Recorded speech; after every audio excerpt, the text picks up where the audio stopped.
Hoy vamos a ver la guerra en el Pacífico.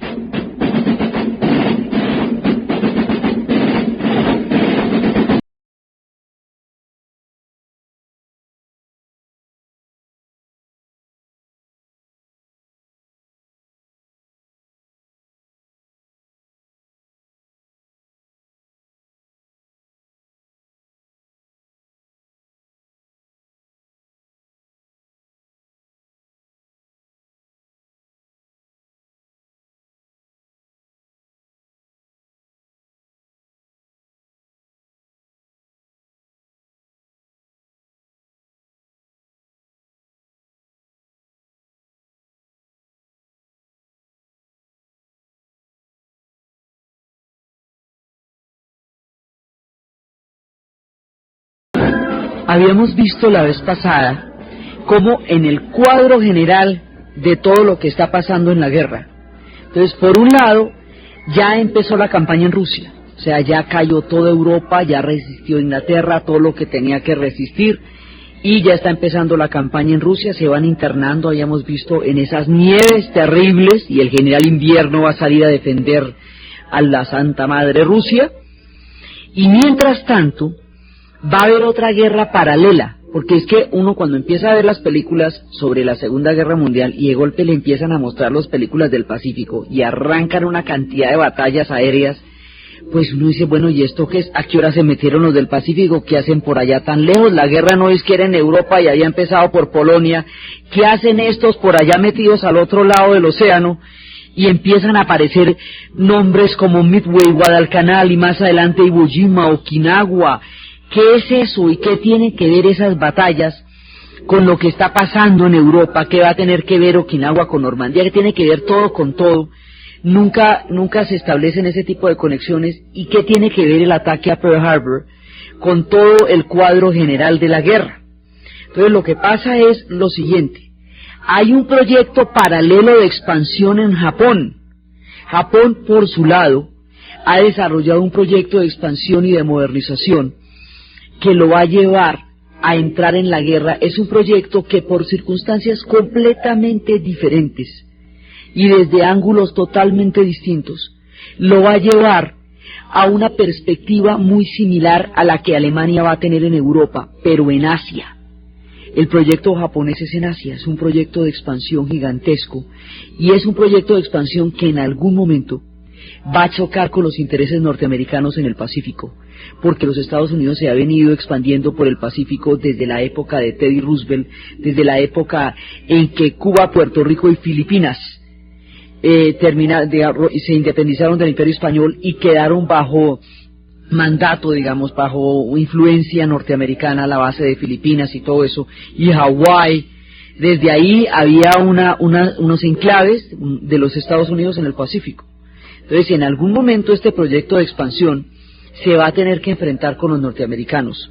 Japón había participado en la Primera Guerra Mundial para tomarse un poco de territorios del lado de los aliados, para tomarse un poco de territorios que eran de los alemanes, y que efectivamente se fue tomando. Entonces hay, digamos, un proyecto que se va a dar en las islas, pero hay un proyecto continental gigantesco también, y se van desarrollando simultáneamente con lo de Alemania. O sea, mientras en el 38 Alemania ya está anexándose Checoslovaquia y en el 39 ya está lista para Polonia, otro tanto está pasando en Japón. Entonces, Japón se va a meter en la guerra y va a ser el otro lado de la guerra en el Pacífico, la expansión no solamente en las islas, sino en el continente. Y el objetivo fundamental va a ser China, y va a ser la Manchuria, y por la Manchuria va a bajar, y va a haber una especie de guerra relámpago de los japoneses, pero va a ser por la selva, y va a ser atravesando lo que va a ser la Indochina, van a llegar hasta Malasia, van a llegar hasta Birmania, van a tomarse Corea poco a poco en un proyecto de expansión antes, y en un momento dado en una guerra relámpago de una gran velocidad. Entonces, ¿cómo es que los japoneses se van a meter en la Segunda Guerra Mundial? ¿Cómo para qué se van a meter en la Segunda Guerra Mundial? ¿Por qué se van a volver aliados de los alemanes?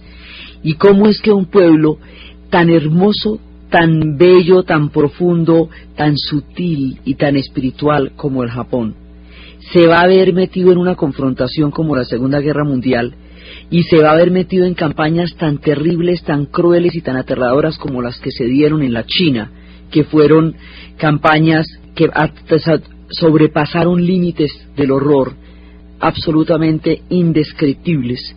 ¿Cómo es que este pueblo se va a meter allá? ¿Y a qué horas empieza a protagonizar nuestra historia? ¿Y cómo es que los Estados Unidos va a entrar a la guerra cuando llevamos cualquier cantidad de tiempo desde que empezaron las ofensivas tratando de convencer a los Estados Unidos de que se meten en la guerra, y los Estados Unidos están totalmente renuentes, y le ha costado mucho trabajo a Roosevelt prestarle su manguera a Churchill para que apague el incendio? Las armas están llegando, pero no son suficientes, y la entrada de los Estados Unidos a la guerra en un momento dado se empieza a volver totalmente indispensable, porque Europa ya no puede más. Esto ya, y ya imagínense, ya está la campaña en Rusia y todo esto ya está en extremo grave. Entonces, ¿cómo es que va a conectarse todo eso? Resulta que los japoneses habían desarrollado una cultura propia, una cultura hermosísima. Los japoneses habían desarrollado la cultura de los samuráis, habían desarrollado la cultura de las geishas, habían desarrollado la cultura del origami, de las islas flotantes. Ellos viven en una isla en la que están rodeados de una serie de espíritus invisibles con los cuales mantienen unas comunicaciones a través de la belleza. Se dice que ellos tienen están rodeados de unos espíritus tan terribles en términos de terremotos, en términos de tifones, en términos de descargas naturales altamente destructivas, que solamente a través de la belleza han logrado apaciguar lo terrible de estos espíritus. Y los japoneses desarrollan todo un sentido de la estética, de la belleza, de la preciosidad, de la poesía, desarrollan todo un espectro religioso, la religión del Shinto. Son los hijos de Isamani y Isagani, son los hijos de Amaterasu, son el pueblo del sol naciente, son unas criaturas creadas por los dioses de la sexta generación, son pueblos de un alto nivel de evolución espiritual, con una mitología absolutamente maravillosa, con su Japón septentrional, que goza de los beneficios del arroz, de la belleza del Fujiyama por la nieve, del influjo civilizador de la China, pero lo suficientemente cerca para ser partícipes de sus maravillas, pero también lo suficientemente lejos para desarrollar su propia capacidad cultural. Este Japón, cuando entra en contacto con los occidentales hacia el siglo XV y XVI, se va a dar cuenta, después de que Japón llevaba toda una estructura que era la estructura de los shogunatos, que eran como una especie de medioevo japonés, en el sentido de señores que eran dueños de la tierra y a los cuales había un clan, el clan que los protegía eran los samuráis.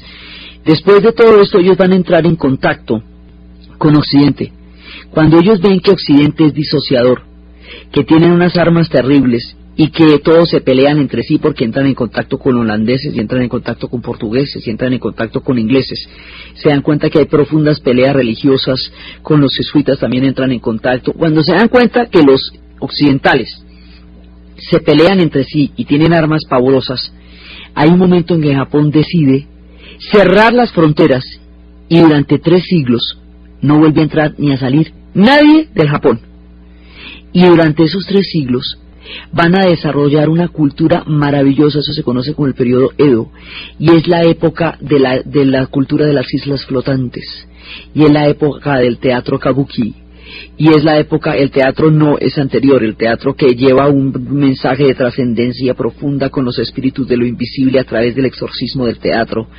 Y después va a llegar el teatro kabuki, que está basado en los maquillajes, y van a llegar todos los artistas, y Kioto se va a convertir en el centro de la isla, de la cultura de las islas flotantes, y ellos van a tener una total autonomía cultural durante 3 siglos, y quedan encantados de la vida. Y en esa época van a crear un Japón profundo, y es cuando se van sus religiones, que son una mezcla del shintoísmo, que es el culto al emperador, se va a juntar con la influencia del confucianismo, que viene de China, que había venido de China, que ha creado un orden social, con la influencia del Zen, que le va a dar a toda una profundidad y un sentido del instante, con la dulcificación, la misericordia y la ternura del budismo, que le va a dar un sentido de compasión a la religión shintoísta. Ellos van a crear un aspecto religioso absolutamente maravilloso, y van a crear la cultura del origami y la del budismo zen y la pintura de laca y las telas y la madera y los papeles, y van a ser maravillosos. Uno dice, bueno, ¿y entonces qué pasó? Pasó que los Estados Unidos, en el proceso de expansión que van a tener hacia el Pacífico, van a llegar un día en un barco que se llama el Comodoro Perry, y al llegar hacia el Pacífico van a sentarse frente al Japón, y les van a lanzar un ataque al cual ellos no se van a poder resistir, porque no han vuelto a evolucionar en términos de armamento. Ya existen armas que pueden traspasar los barcos, y les dan un año para que se abran. Dice, bueno, nosotros vamos a volver en un año, ustedes les damos un año para que lo piensen, en un año les obligamos a abrir los puertos. En ese año los japoneses se pegan la pellizcada del mundo y dicen, bueno, ya se nos acabó la dicha, este ratico de felicidad en que estuvimos nosotros aquí, felices de la vida en las islas flotantes, en la cultura del bushido, la senda del guerrero, el honor del samurái, la preparación profunda interior y exterior de la geisha, todo, se nos acabó la dicha porque nos va a tocar abrirnos a Occidente. Ya estamos en el siglo XIX, ellos llevan 3 siglos ahí. Entonces, en ese momento, ellos se ven forzados a esta apertura y van a tener que transformarse profundamente para poder aceptar el abrirse al mundo.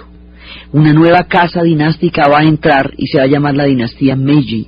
La dinastía Meiji va a desarrollar un proceso de modernización, y al desarrollar el proceso de modernización aceleradísimo, la cultura del Japón medieval y la cultura de los samuráis va a tener que desaparecer, porque son otras armas y son otras épocas. Ahí es cuando sucede la historia del último samurái, cuando los samuráis hacen una última batalla en la cual se inmolan frente a los nuevos ejércitos, porque su tiempo ya no tiene sentido. Eso lo llevarían al cine con Tom Cruise como para que Hollywood meta la mano ahí, pero eso sucedió cuando terminaba una época de la historia del Japón. Ya no habrá samuráis, hombres vinculados por lo profundo de su honor, sino ejércitos profesionales. Los ejércitos profesionales tienen códigos completamente diferentes a los códigos Bushido, del guerrero que servía por honor a su amo, a su shogun.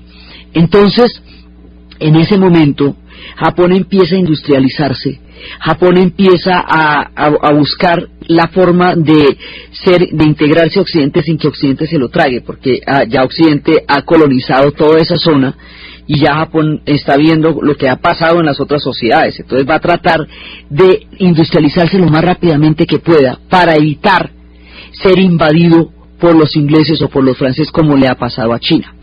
Mientras Japón se unifica, se acaba el medioevo y el periodo de los shogunatos, y se le empieza a dar de nuevo un poder importante a la capacidad del Tenno, del emperador y todo esto. Mientras todo esto va pasando, China se atomiza, China entra en crisis, el confucianismo entra en una profunda crisis, y China no puede responder a los retos de la modernidad, y Japón mientras tanto se va a convertir en una potencia industrial. Japón va a tener problemas de población, problemas enormes de población, porque son muchísimos, y va a empezar a hacer una política de deportar comunidades enteras de japoneses, de crear una migración oficial de japoneses hacia diferentes lugares del mundo, una de las cuales enorme va a ser el Perú, otra gigantesca va a ser el Brasil, y otra numerosísima a los Estados Unidos, en lo que corresponde a la zona este, lo que es California, Los Ángeles, San Francisco, toda esa zona. Entonces hay una parte que es mandando cantidades de gente a establecer colonias en otra parte, porque no pueden convivir en Japón por el drama de población que hay. Y por otra parte empiezan a ver cómo van a obtener materias primas cuando Japón no tiene materias primas. Le toca ellos sobreviven de su ingenio. Quien tiene todas las materias primas que no tiene el Japón es la China, particularmente la Manchuria.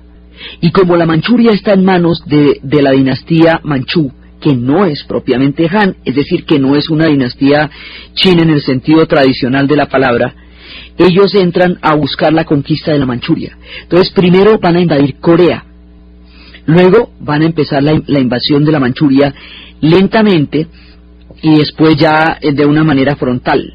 Entonces el proyecto de expansión japonesa, hay varias tendencias. Hay quienes quieren un Japón moderno que no sea expansionista y que no sea militarista. pero hay quienes sí quieren un Japón militarista y expansionista. Estas tendencias se van a ver enfrentadas, eventualmente van a ganar los del corte militarista y se va forjando una teoría de espacio vital parecida a la de Alemania. Y si los unos son raza superior aria, estos son los hijos del imperio del sol, son los hijos del sol naciente y se sienten civilizadores del Asia. Entonces van a empezar por China, por la Manchuria, a la cual van a rebautizar Manchukuo y van a aprovechar la solitaria figura de Puyi, el último emperador, para hacerse a una ficha que pueda avalar la legitimidad de la presencia de las tropas japonesas en Manchuria. El último emperador fue un hombre criado solamente para ser emperador, el hombre de los 10.000 años, y resulta que cuando ya está para ser emperador se acaba el imperio en China y se vuelve república y el hombre queda, mejor dicho, mirando un chispero. Y uno con el cuento de que es el señor de los 10.000 años. Entonces los japoneses aprovechan esa circunstancia, ellos también tienen un emperador, y lo van a convertir en una especie de figura que avale la invasión japonesa a China. La invasión japonesa a China va a ser terrible en la Manchuria y luego ya cuando empiece la guerra va a ser terriblemente cruel en Nankín, en Shanghái. Shanghái será la primera ciudad que va a ser bombardeada en la historia, incluso antes de Guernica. Y va a haber experimentos humanos, va a haber cosas aterradoras. Y claro, lo mismo que pasa con la dualidad de los pueblos. Uno no se imagina cómo pueblos tan profundos, tan espirituales y tan maravillosos como el japonés se vieron en la atrocidad de las cosas que pasaron en China, atrocidades sobre las cuales no se ha pedido todavía perdón, y eso es una herida abierta, eso no se ha terminado de cobrar, y ahora China se recuperó, y bueno, en algún momento iremos a hablar de este tema, no sabemos aún cómo. Mientras tanto, uno tampoco se imagina cómo, ni cómo los japoneses, que son tan bellos y tan espirituales, se metieron en esa cantidad de horrores que pasaron en China, y estábamos viendo ni cómo los alemanes, que fueron los que dieron a Kant, los que dieron a Hegel, los que dieron a Schiller, los de la filosofía idealista, los del pensamiento occidental más elaborado, se metieron en la atrocidad que se metieron. La dualidad de la naturaleza humana y del espíritu de los pueblos es siempre enigmática. Japón, para modernizarse, tiene que perder la esencia de lo más profundo, porque si no, no logra modernizarse. Entonces, para poderse tragar la sociedad industrial, la expansión, el militarismo y todas las cosas que le vienen de Occidente, pierde muchos de sus valores tradicionales en ese proceso de modernización. Al perderse el sentido del guerrero, del bushido, el guerrero se vuelve un ejército ya profesional y son otro tipo de guerreros los que van a avanzar sobre el Asia, distintos a aquellos de los tiempos de los shogunes. En este proceso, Japón va virando hacia un proyecto de expansión, y ese proyecto de expansión potencialmente lo hace un protagonista de la Segunda Guerra Mundial.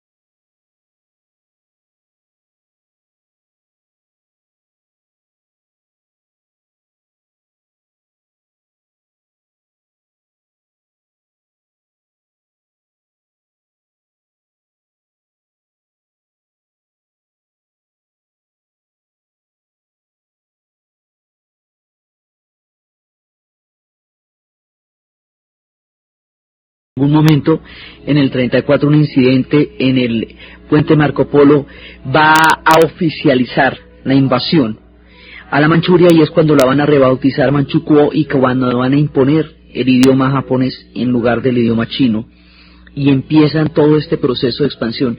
Si la Primera Guerra Mundial produjo la revolución bolchevique, la invasión japonesa que conduce al Asia a la Segunda Guerra Mundial producirá a la larga la revolución china, porque será esta invasión de Japón la que le va a dar la cohesión histórica y el apoyo al Partido Comunista para ascender al poder recién terminada la guerra, cuando la guerra termine. Entonces, esas son las consecuencias que van pasando en el mundo. Pero Japón se va metiendo en este proyecto y cada vez se va internando más. Y sabe que en un momento dado se va a tener que enfrentar con los Estados Unidos, porque los Estados Unidos fueron los primeros los que los obligaron a abrirse a través de la llegada del Comodoro Perry, y los que obligaron a ponerse moscas para una industrialización a toda, porque era inminente, estaban rodeados por un ataque colonial furioso, que si ellos no lo lograban repeler, se los iba a tragar a ellos, y solamente Japón y solamente Tailandia lograron mantenerse en pie durante la era del colonialismo. El resto de los países del Asia fueron tomados por el colonialismo y su suerte entró en estado de sometimiento durante mucho tiempo. Entonces, los Estados Unidos se vienen expandiendo por el Pacífico desde la época de Roosevelt, y los japoneses tienen como objetivo la expansión en el Pacífico y en el Asia. O sea que en un momento dado va a haber una confrontación de intereses entre los Estados Unidos y Japón por el control del Pacífico, de las islas del Pacífico. Entonces los japoneses, que ya se han metido en un proyecto de industrialización y que ahora ese proyecto se va a convertir en un proyecto militarista y un proyecto expansionista, se ponen a pensar que si de todas maneras se van a enfrentar con los norteamericanos, y los norteamericanos ya los han venido bloqueando, les han venido bloqueando suministros, les han venido bloqueando una cantidad de cosas, y Japón en todo caso es una isla. Entonces piensan, el que pega primero pega dos veces. Es mejor que nosotros precipitemos la confrontación con los Estados Unidos de una, y seamos nosotros los que tomemos la iniciativa de un ataque, a que los norteamericanos nos cojan por sorpresa, y de pronto nosotros no estemos en capacidad de responder. Mejor tempranito que tarde, mejor tempranito que tenemos combustible y gasolina, que estamos en forma. ¿Qué tal que nos cojan más noche y ya estemos un tricitico golpeados y de pronto no podamos responder? Entonces, como esto es inevitable, se va a dar de una u otra manera, madruguémosle al ataque. Esa es como la idea que el ala militar que va a meter a Japón en la guerra va a pensar, y el ala militar va a ganar la pugna interna entre los que quieren un proyecto que no sea expansionista y bélico y los que sí lo quieren. Va a ganar el ala militar, y Japón se va a preparar para meterse en la guerra, y se van a meter en todo el cuento de la guerra. En este contexto y en estas circunstancias es cuando deciden atacar una base norteamericana en Hawái que se conoce con el nombre de Pearl Harbor. Técnicamente ellos mandaron un telegrama diciendo que ese ataque se iba a dar, pero el telegrama llegó como 2 horas después del ataque, alguien lo guardó en un escritorio, y cuando llegó el telegrama ya había sido el ataque. Entonces el ataque quedó como un acto de traición a leve, porque no había sido avisado. El nombre clave para el ataque era Tora, Tora, Tora. Ese era el nombre clave para decir que el ataque era contra los Estados Unidos. El ataque a Pearl Harbor era ese, Tora, Tora, Tora. Porque es que en la Segunda Guerra Mundial hay una cantidad de vocabulario que se utiliza mucho y que se va ubicando en los momentos. Habíamos dicho que la operación para invadir Inglaterra era la León Marino, para invadir a Rusia era la Barbarroja, para atacar a Estados Unidos pues era Tora, Tora, Tora. Entonces, en estas condiciones y bajo estos supuestos bélicos, el 7 de diciembre de 1941, los japoneses van a atacar la base norteamericana de Pearl Harbor. El ataque a Pearl Harbor no es ni el más grande de la historia, ni el más dramático, ni el más terrible. No se compara con el drama humano de lo que sucedería en Lidice cuando destruyeron un pueblo entero en Checoslovaquia, ni de los bombardeos que quedarían sobre Londres, ni sobre la misma Berlín.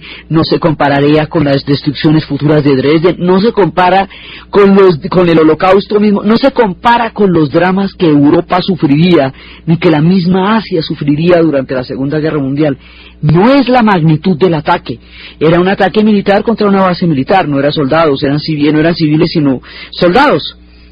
No es por el impacto del ataque, aunque por supuesto para los norteamericanos el impacto es fundamental, porque ellos nunca han sufrido una guerra en su territorio, y esto es lo más cerca que han estado de ser atacados directamente por una potencia distinta en un momento dado. Sí, digamos, para ellos psicológicamente esto es muy fuerte, pero el ataque en términos de contundencia, para lo que pasó en la Segunda Guerra Mundial, pues no es como para tanta miniserie. Lo que pasa es que las miniseries las hacen ellos, entonces pues las hacen sobre su parte de la guerra.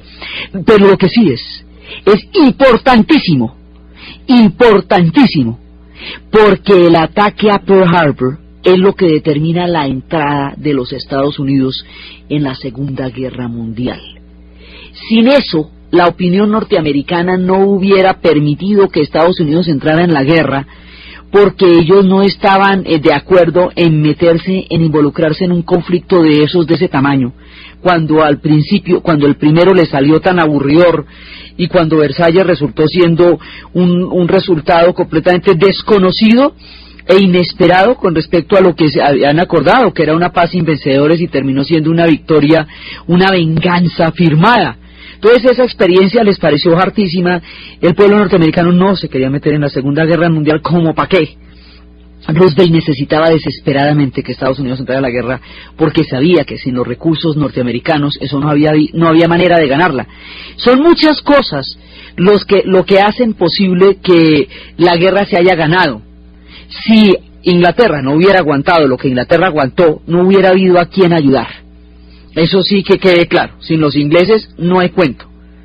Pero si los Estados Unidos no entra en el momento en que entró, cuando los ingleses ya no daban más, cuando en el frente ruso estaban entrando los ejércitos soviéticos y Europa entera había caído, pues la cosa se hubiera podido poner mucho más grave. O sea, era el momento en que ya nadie daba más.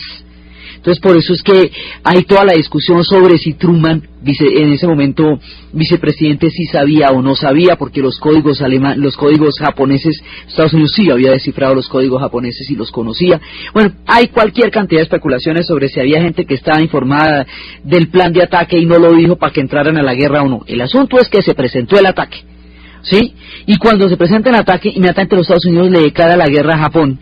Como Japón es aliado de Alemania, Alemania le declara la guerra a los Estados Unidos, y de esa manera los Estados Unidos entra en la Segunda Guerra Mundial. Entonces nuestro escenario se va complicando cada vez más.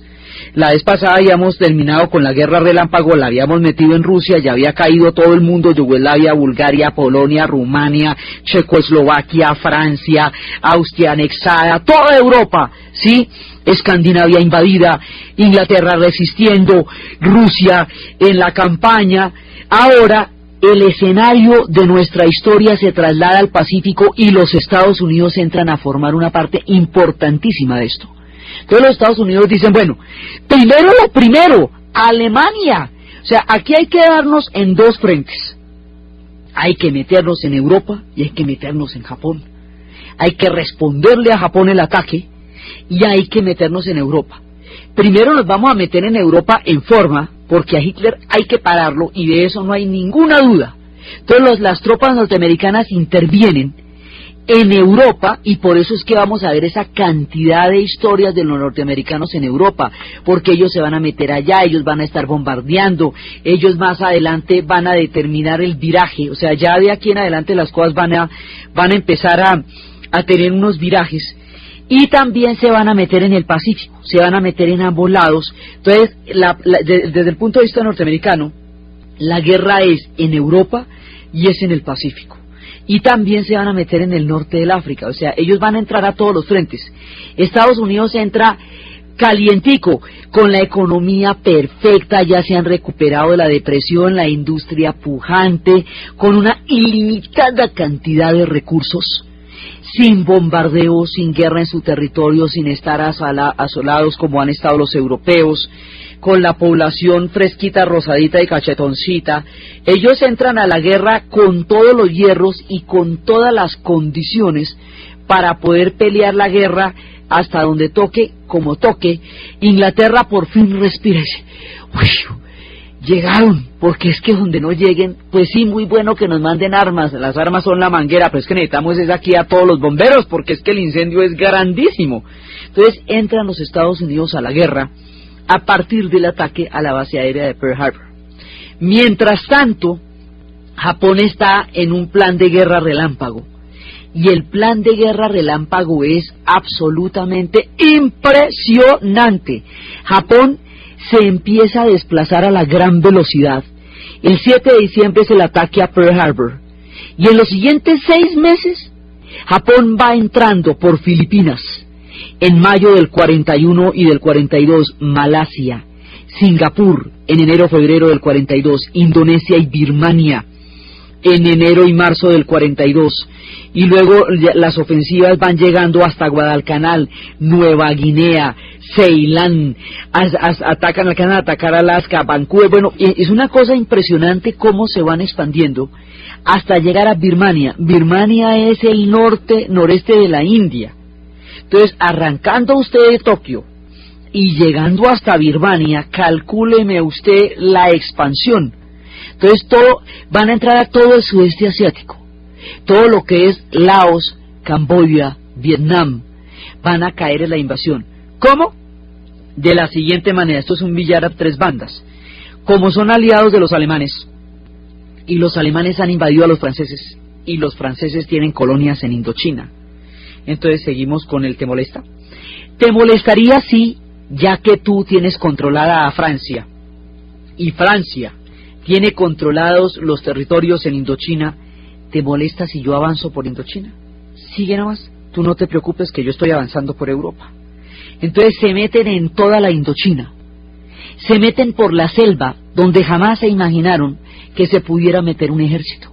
Entonces viene toda la pelea continental, los japoneses avanzan por esa selva con una fe, e impulsados por el sentido del culto al emperador, convencidos de su proyecto bélico, van desarmando los cañones, se los echan en los hombros y caminan, y eche pata por entre la selva, y camine, en medio de la humedad de la selva van caminando, y van avanzando, hasta que se van a encontrar con las tropas continentales de los ingleses en Birmania, y en Birmania las confrontaciones van a ser aterradoras, eso es a muerte. Entonces, la guerra en el Pacífico, ¿en qué consiste? Por un lado, las islas que se toma Japón y que Estados Unidos va a ir atacando, pretenden crear un escudo. Japón quiere que las islas del Pacífico sean una especie de escudo que la proteja de una base desde donde se pueda atacar a Tokio. Esa es la estrategia de la guerra en el mar. Los Estados Unidos tratando de tomarse isla por isla, y los japoneses tratando de que no se tomen esas islas para que no vayan a violentar el escudo, la barrera que ellos han creado a través del dominio de las islas, y no estén en condiciones de atacar desde las islas a Tokio. Esa es la estrategia en el Pacífico. Y en tierra es avanzar y avanzar y avanzar y avanzar y avanzar lo más que puedan, ir sometiendo pueblos. Van a llegar a Singapur. El día que cae Singapur, no, a Churchill le dio ataque. Esto estaba sumamente grave, el ataque a Singapur. Hubo episodios de mucha crueldad, a la gente la decapitaron y pusieron las cabezas en picas para indicar que había llegado la invasión. Hubo episodios terribles, pues los más graves fueron en China. En Nankín mataron 400.000 personas, digamos, episodios de un grado de horror que aún no, la historia no ha explorado suficientemente, pasaron durante la invasión en tierra. Entonces se van enfrentando a los ejércitos en China, pero también se van enfrentando a los ejércitos coloniales de todas estas zonas, y van avanzando y avanzando, y la guerra del Pacífico tiene los frentes en el mar, que es en el escudo, y los frentes en el continente, que es por el sometimiento y el avance sobre todos estos pueblos, y así se va dando una guerra relámpago en el continente desde el punto de vista de Asia, comparable a la guerra relámpago y de una proporción de tierra gigantesca que se había presentado desde el punto de vista alemán en la primera parte de la historia de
Resulta que los japoneses tienen unos códigos sumamente distintos de lo que son el honor, de lo que son los prisioneros y lo que es la rendición. La idea era que se funcionaban, los prisioneros se cogían a la Convención de Ginebra, de acuerdo con la cual los prisioneros merecen un trato digno, tienen la obligación de intentar escaparse, eso se supone que un prisionero debía hacer. Y hay una serie de convenciones europeas que se aplicaban para los prisioneros, o por lo menos que se exigía que se aplicaran. Desde el punto de vista japonés, un prisionero es una persona que se ha rendido. El que se rinde es una persona que no tiene honor. Y el que no tiene honor, eso es bastante más grave que la vida. Entonces, la vida sin honor no tiene sentido. Entonces, al no tener sentido, esa persona sin honor no se le considera un ser humano. Y al no considerársele un ser humano, no se le va a tratar como un ser humano. Entonces, la construcción de la línea férrea que va atravesando Tailandia y Birmania, para poder penetrar la selva, los van a poner a construir un ferrocarril que se llama la Ruta de la Muerte, y eso se va metiendo por entre la selva. Ahí van muriendo más de 200.000 personas en la construcción de ese ferrocarril, que fue una de las experiencias más dolorosas en la guerra, y los prisioneros van a recibir un trato infrahumano porque no son humanos desde el punto de vista japonés. Entonces la guerra cuando llegue a Birmania va a ser aterradora porque no va a haber prisioneros, ni los ingleses van a permitir que queden prisioneros, ni los japoneses tampoco, entonces eso va a ser a muerte. La ruta de ese ferrocarril, la ruta de la muerte para poder pasar ese tren, donde tanta gente murió, es en ese contexto donde se hace la película del puente sobre el río Kwai.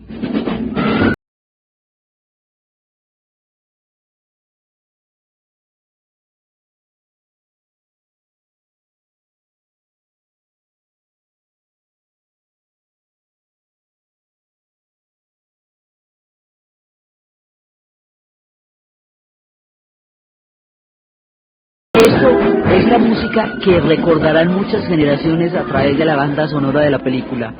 Es como se relacionan con la historia del ferrocarril de la muerte, y es un episodio en el cual dramatizan el honor de los ingleses en términos en que los ingleses, hay unos que quieren que el puente sea lo más perfecto posible para demostrar qué tan buenos pueden ser ellos en cuanto hacen, y otros que lo quieren volar dentro del mismo ejército. Esa es como la tensión en el que se lleva al cine lo que está pasando en ese momento. La estructura de este ferrocarril va a ser una de las más aterradoras durante la guerra, y va a morir muchísima gente solamente en las condiciones de barro, de privaciones, de hambre y de maltrato para construir el ferrocarril. Va a haber muchísimas mujeres prostituidas a la fuerza en Tailandia, en Birmania, en todas las islas, en todas las zonas de ocupación, las van a prostituir a la fuerza. Hasta hace muy poco tiempo empezaron a presentarse demandas masivas por compensaciones acerca de todas estas mujeres que fueron obligadas a ir a los burdeles y a servir como prostitutas contra su voluntad durante la guerra. Hubo experimentos humanos también, hubo experimentos con seres humanos igual que los hubo en Alemania. Y digamos, toda esta guerra en el Pacífico se va complicando porque simultáneamente en los Estados Unidos, a todas esas migraciones japonesas que habían llegado 100 y 150 años antes, 100 años antes de esto, y que no conocían ni siquiera los Estados Unidos, las van a meter en campos de concentración. Eso solamente lo vamos a conocer hasta los 80s, cuando salga una película que se llama Bienvenidos al Paraíso, que es cuando muestran que los llevaron a campos de concentración, inclusive japoneses que vivían en el Perú, fueron deportados a los Estados Unidos y llevados a campos de concentración. Y ese cuento, campos de concentración se entiende campos de prisioneros, ¿no? Porque no, el proyecto de exterminio es exclusivamente nazi. Entonces, no, campos de concentración es campos de prisioneros. Entonces van a ser llevados a campos de prisioneros, deprivados de todas sus propiedades, de ciudadanía, se van a ser considerados traidores, van a ser considerados espías. Y en los Estados Unidos, en Los Ángeles y San Francisco, una cantidad de gente que a la hora del té no tiene que ver ni arte ni parte con todo lo que está pasando acá, va a sufrir consecuencias terribles al otro lado del mar, por ser japoneses en el momento en que los Estados Unidos está en guerra con Japón, o por ser hijos, nietos de japoneses, tanto en los Estados Unidos como en el mismo Perú, por un lado. Por el otro lado, la ruta de la muerte va suponiendo la cantidad de gente que va a estar muriendo. Los campos de prisioneros van a tener los peores tratos posibles, se están dando los experimentos. China la desangran, a China la van a desangrar completamente. China va a sufrir implacablemente el rigor de esta guerra, y eso va a hacer que su situación interna, que era una guerra civil entre el Partido Comunista y el Kuomintang, eventualmente se vaya a resolver hacia el final de la guerra con el triunfo del Partido Comunista, lo que va a hacer que después de la segunda triunfe la Revolución China, como después de la primera triunfó la Revolución Rusa. Entonces, la guerra en el Japón es sumamente compleja, la guerra en el Pacífico, y la idea es precisamente llegar a vulnerar en el mar. Esta guerra se va llevando con una nueva modalidad que son los portaaviones. Los portaaviones son barcos que tienen encima, haga de cuenta, como una lata gigantesca. Esa lata en sí no se puede defender, pero es una pista móvil, es una pista sobre un barco para mandar aviones de ataque y para recibir aviones. La pista es indefensa desde el punto de vista que ella no tiene más defensas que los aviones que va a lanzar para atacar o los aviones que va a recibir para defender. Entonces ahora la guerra en el mar se va a dar con acorazados y se va a dar con portaaviones, y esa es una nueva modalidad. Entonces lo que se ve en las batallas del Pacífico en las películas es una mano de aviones que se van a estrellar unos contra otros y se van bombardeando unos contra otros porque estos son acorazados.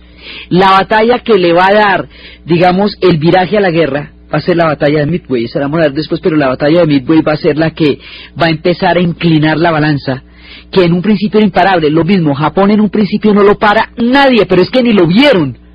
En un principio avanza sobre todo lo mismo que avanzó Alemania sobre Europa, va a avanzar el Japón sobre el Asia, y con el ataque a los Estados Unidos, 1, 2, 3 por mí, tin, tin, van con los Estados Unidos y van con el resto de las islas y van con la tierra, mejor dicho, esto es hasta que se pellizquen.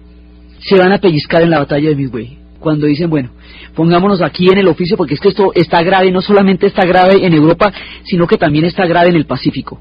Entonces aquí nos va a tocar ponernos moscas con esto, y esa es la batalla de Midway, que siempre la muestran con Toshiro Mifune en aquella época, y hasta Popeye peleó contra los japoneses. En ese momento hay episodios que se muestran peleando contra los japoneses, y empiezan ya a posicionarse en el Pacífico porque la cosa ya se está complicando. Entonces la estructura es la misma que en Europa, una guerra relámpago por el continente a pie con la artillería dándole, y un tiempo en que ya hay suficiente capacidad de reacción para poder empezar a contraatacar. Es exactamente la misma estructura.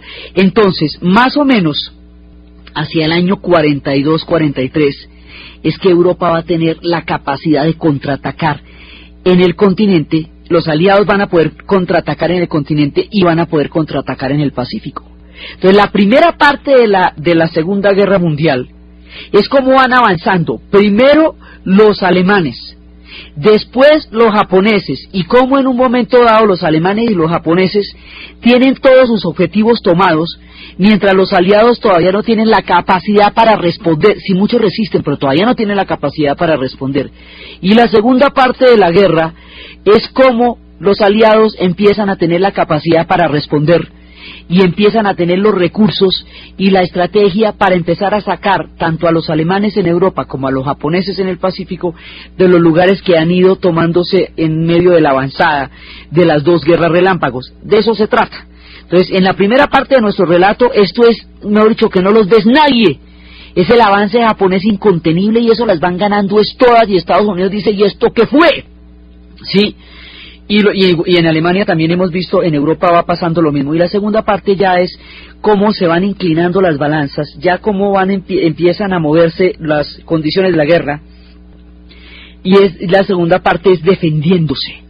Ya es los Estados Unidos atacando, y ya es más bien Alemania empezando a defenderse de los ataques, y Japón empezando a defenderse de los ataques. Mientras tanto, todo el pueblo japonés está metido en la guerra, y las mujeres están sembrando arroz como locas para que haya comida, y los jóvenes están alistando los ejércitos, y resulta que los japoneses van a tener un arma también que va a ser muy miedosa, porque nadie se imagina esto.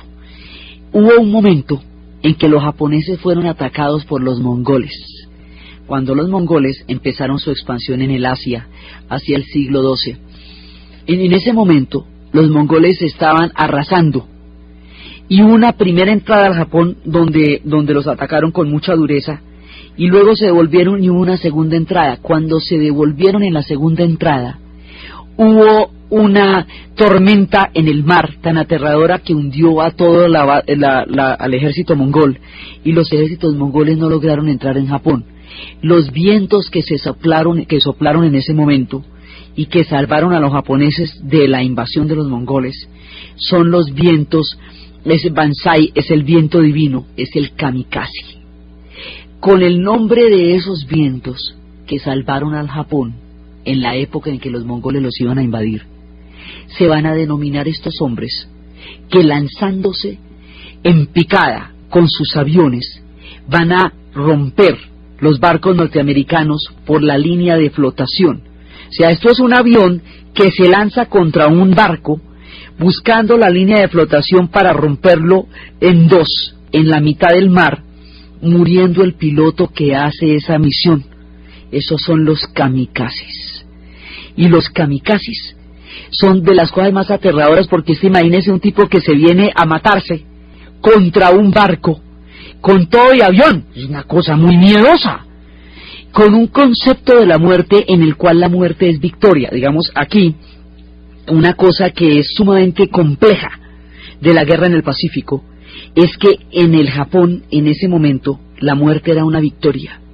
Era una manera de demostrar el honor, y los japoneses estaban, o sea, morir era enaltecedor en términos de lo que era el honor, y era morir y era ganar, ¿sí? Mientras que los norteamericanos pues tienen un concepto de individuo, y en el individuo usted está dispuesto a arriesgarlo todo por su patria, pero quiere salvar el pellejo. Si no se puede, no se puede, pero lo intentará. Ellos van es a por ello. Entonces esa confrontación va a ser aterradora. La manera como van a pelear, con la tenacidad con que van a luchar, es algo que no habían visto los norteamericanos, y a los ingleses les alborota la furia que ellos también tienen, y las confrontaciones en Birmania es con todos los hierros, y las confrontaciones en el Pacífico van a ser aterradoras, y esto va revistiendo un carácter cada vez más bravo. Esto se va arreciando y se va arreciando hasta que llegue a límites terribles, y en esta parte de la guerra es donde se darán los resultados más poderosos de todo el conflicto, porque la terminación de este pedazo de la guerra será la peor de todas. Entonces nosotros en esta parte de nuestra historia nos hemos asomado a la guerra del Pacífico para ubicarla dentro de todo el contexto de la Segunda Guerra Mundial, para saber qué está haciendo los Estados Unidos ahí, por qué entraron y qué papel juega Japón.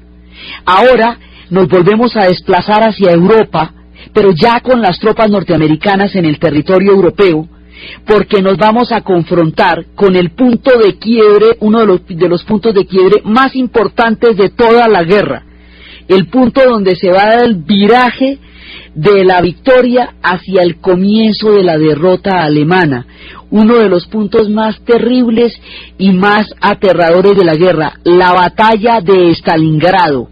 Esa batalla de Stalingrado que sella el destino final de Alemania y que condena por cada pared que caiga en Stalingrado la suerte de Berlín, es lo que vamos a ver en el siguiente programa. Entonces, desde los códigos de los japoneses, desde el nombre clave, Tora, Tora, Tora, desde la entrada del Japón en la guerra, desde la apertura de esos pueblos hermosos del Edo a un proyecto de expansión, desde la entrada de los Estados Unidos en la guerra,